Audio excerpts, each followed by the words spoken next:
Alors bonjour à tous, alors aujourd'hui petite présentation de ma chambre à brouillard ou chambre de Wilson.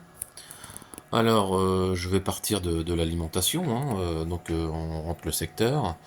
Donc c'est une alimentation de PC que j'ai légèrement transformée pour ne sortir que du 5 et du 12, hein. Tous les câbles qui n'étaient pas nécessaires, je les ai supprimés. Donc on ne sort que de connectiques 12 et 24, 12 et 5 volts pour alimenter la chambre qui est ici. Donc la chambre ici est composée d'un ventirad de PC, hein, de refroidissement de processeur. Donc un classique, hein, un premier prix à 30 euros. D'une alimentation de 1200 volts, hein, donc pour alimenter l'électrode qui est ici. Donc ici nous avons la partie qui est refroidie, hein, entre moins 35 et moins 40 degrés. Ici j'utilise deux pelletiers de 12 volts, hein, 50 watts.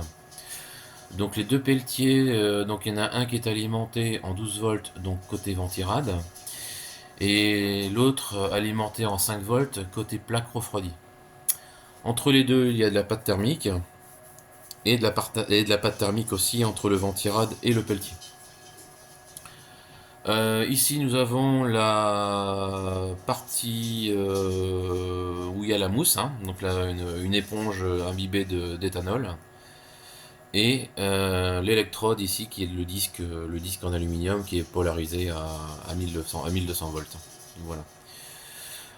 Donc ici nous avons aussi l'éclairage qui est fixé sur la partie métallique à l'intérieur entre le verre et le disque métallique. Donc il y a un petit espace suffisant pour passer l'épaisseur de la LED. Donc c'est une bande de LED, hein, qui fait tout le tour. Donc j'ai rajouté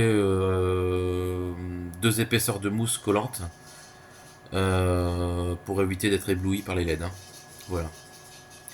Donc ici la chambre fonctionne depuis à peu près une dizaine d'heures, sans recharge d'éthanol. Voilà. Donc ici la partie radioactive et une simple aiguille au radium.